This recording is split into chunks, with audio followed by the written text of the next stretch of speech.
Hi, this is Phil. Kaibigang artificial intelligence ni Kuya Ro. Just imagine na si Kuya Ro ang nagsasalita, okay? Today I'm gonna be answering your questions about testosterone therapy. Ito yung proseso ng pag-take ng testosterone to achieve male characteristics. Kung magsisimula siyang muli mag-take ng testosterone, there are two options. Madaming video links ang maibabahagi ko dito to make this as short as I can. Now let's start this while listing the things that will get covered. 1. Relevant quiz. 2. Mga bagay na dapat alam mo na bago magsimulang mag-testosterone. Bakit mahalagang malaman ang mga ito? 3. Option 1. 4. Option 2. 5. Video links mentioned. 2 years ago I posted this quiz. Anong mauuna sa process ng HRT o GAT? A. Magpa-labtest. B. General check-up. C. HRT doctor consultation. D. Alamin ang iyong SOGI. Comment your answer. First, let's get review about these 4 terms. I-reveal ko yung tamang sagot sa quiz pagtapos nitong terms. 1. GAT, Gender-Affirming Hormone Therapy. Specifically, Masculinizing Hormone Therapy for us trans men, o proseso ng pagtuturok ng testosterone. Ito yung medical transition or HRT na tinatawag. 2. Transgender man, ipinanganak na inassign na babae sa birth certificate, pero ang identity ay lalaki. Wala kang dapat gawin para matawag na trans man. Sapat na alam mong lalaki ka. It doesn't matter kung kanino ka nagkakagusto. 3. Lesbian, babae. At alam niya sa sarili niyang hindi siya lalaki, at tanggap niya ito. Nagkataon lang na sa babae rin siya na-attract. 4. Transsexual, transgender na may ipinabago na sa katawan o nag-hormones. For example ako ay transgender man dahil alam kong lalaki ako. At the same time I am a transsexual man. Now those are out of the way. Mas maiintindihan na natin ang mga tatalakayin ko. Answer to the quiz. Kahit anong sagot mo dyan ay tama at some point. And here's WHY. Pwede kang magpa-general check-up para magka-idea kung okay ba health mo. Pwede rin magpa-lab tests just to get an idea kung okay ka rin in general. But the disadvantage here is pwede kang mas mapagastos compared sa referral ng GAT doctor kasi di mo pa alam ang mga dapat labs in regards to your GAT. Pwede ring alamin mo muna ang iyong SOGI para makasiguro kung HRT ba talaga ang kailangan mo.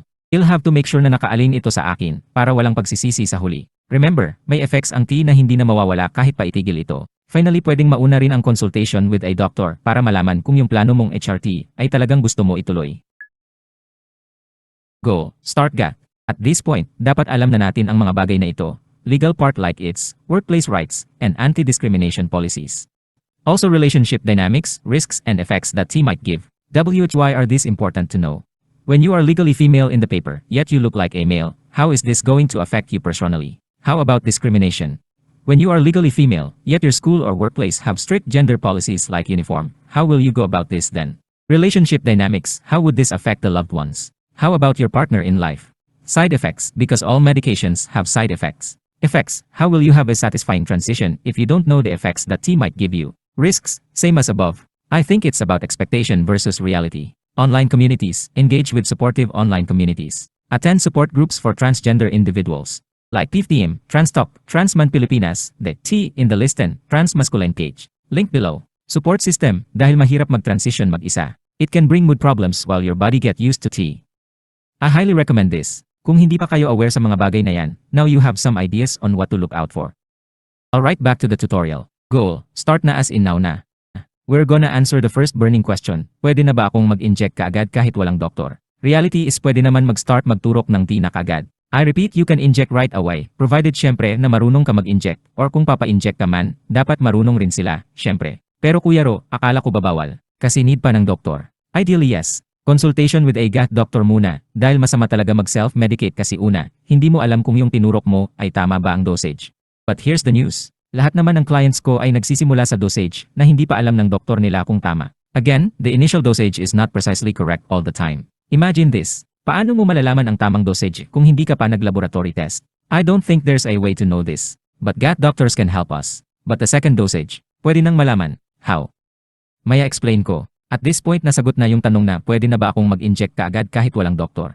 Mamaya sasabihin ko yung advantage and disadvantage niya. Remember guys, the important thing here is, eventually, dapat alam mo na ang tinurok o tinuturok mo ay pumapasok sa normal range ng levels natin. For example, testosterone and estrogen levels. If I were to start again, I can do this option, or the other option. I'm gonna explain all of these to you, and I'll discuss the pros and cons to each. Option 1. Inject first, then have a consultation with a doctor first syempre. Know what is the best T, testosterone, to start. Video link below. Or ask me personally by sending a message on MY Facebook page, Euphoria Supply. And then I'll secure MY testosterone supply. You can also watch this later, how to buy T video. Video link below. Set realistic goals according to realistic effects. Para hindi tayo ma-disappoint. Then if I have the testosterone supply, I would learn to inject myself. If you need tutorials, I'll gladly provide the links below. If you're curious what's in MY supply, watch this later. Anong gamit kong link provided na rin. The disadvantage here is the same as even if you have a doctor. Hindi mo pa alam kung tama ang dosage na tinurok mo. This will always be the case hanggat hindi ka napapagpa-lab test. Quick link for lab test tips here. Title, magkano at ano-ano. Video link below. We have no right to judge the people who inject first because we don't know how long they have been waiting for this moment. For the moment when finally, they learn that some things can be changed. A lot of us know how bad the gender dysphoria feels. I have a confession.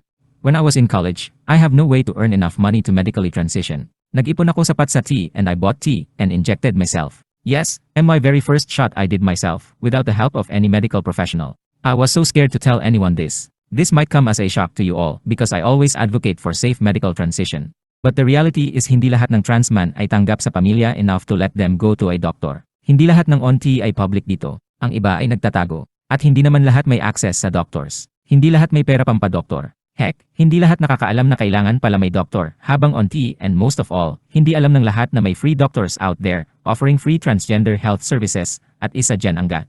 Wala namang ganito noon. And even back then, some of our transgender siblings needed to advocate for GAT services, kasi wala pang ganito noon. Marami ng onti pero wala pang doktor na knowledgeable sa transgender health dati. So nagtuturok na sila kahit wala pang doktor. And listen, hindi lahat ng may doctor can maintain it because of so many legit reasons. So back to MY confession. Back then, hindi ko alam kung tamang dosage ba ang tinuturok ko.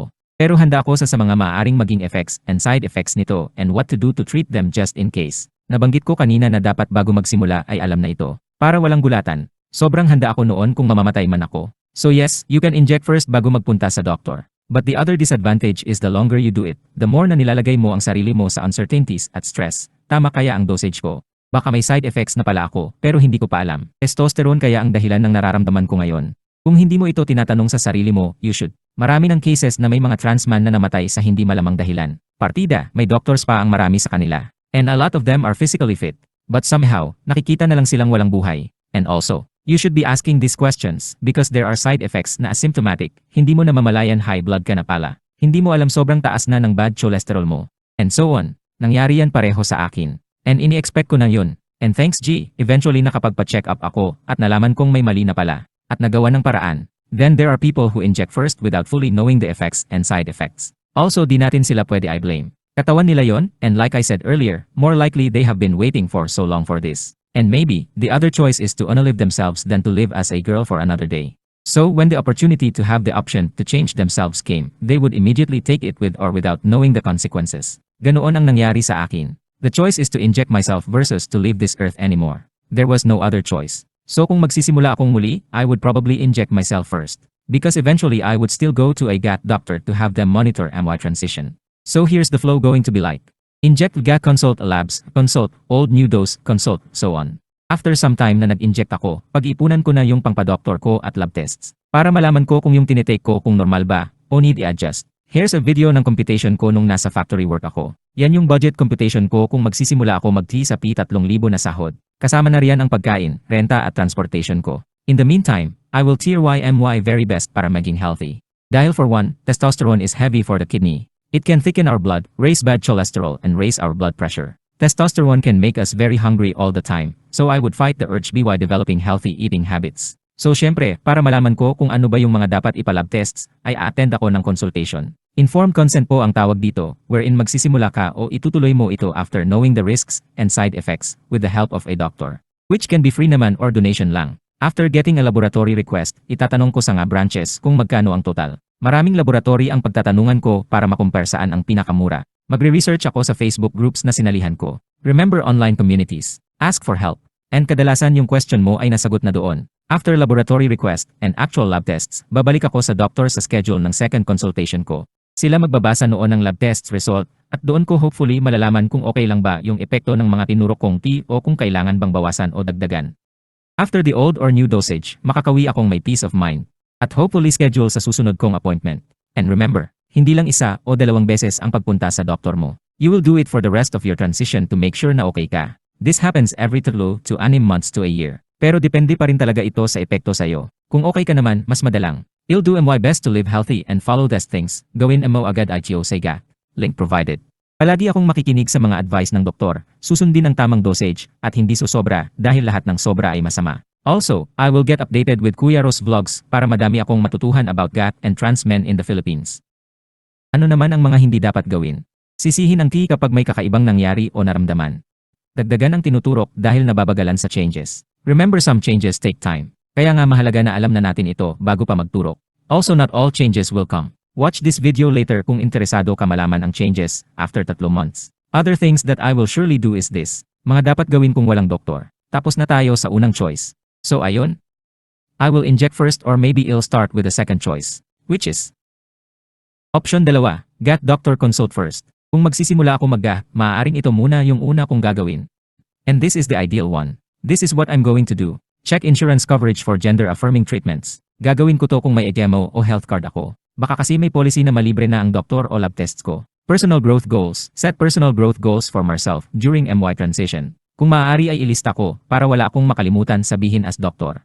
List MY questions about this. Para matanong ko rin sa doktor sa araw ng consult ko. Will book an appointment for consultation and then attend na ako ng first ever consultation ko. Kung wala pa kayong doktor, links of legit doctors provided below.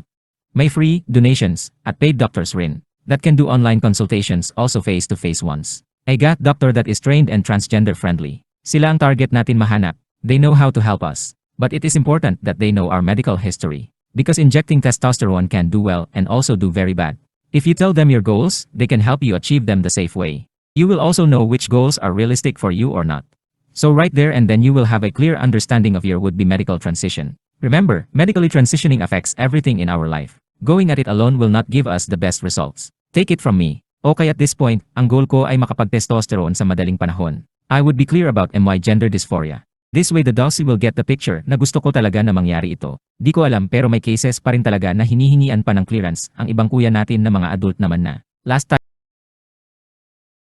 years old na yung kuya natin na kausap ko. Sabi ko pwede namang magpalit ng doktor kung nahihirapan siya mag-start. Getting clear about gender dysphoria also lessen the chance na kailanganin ko pang pumunta sa therapist or mental health professional para makakuha ng clearance to undergo testosterone therapy. Para makatipid na rin per session. Next, I'll do MY laboratory tests and consultations as advised by the doctor. I will take note that this relationship is a team effort. I'll work closely with MY doctor para maging successful ang transition ko. MY other 2 tips during medical transition. Educational resources. Stay informed with reliable online resources. Like Kuya Ro Vlogs. Advocate for yourself. Learn to advocate for your healthcare needs. Kung sa tingin mo something is missing or wrong, huwag mahiyang magsabi sa doktor mo. At kung hindi ka masaya sa doktor mo, pwede ka namang kumonsulta sa ibang doktor. Here, as our video summary. Kung magsisimula akong muli, there are 2 ways I can go about MY medical transition. First option, mag-inject na ng T, isunod ang pagpakonsulta sa GAHT doctor para malaman kung tama ba ang tinitake kong T. Pangalawang option. Pumunta na diretso sa GAHT doctor at sundin ang mga payo para sa safe na medical transition ko. At iyan ang 2 options na gagawin ni Kuya Ro kung magsisimula siya ulit mag-GAHT. Click the description box of this video for helpful links na nabanggit. For more videos, watch these videos next. Thank you guys for watching. Make sure to comment your questions and like this video kung nakatulong. Iyon lamang sa video na ito at magkita-kita tayo ulit sa susunod na video.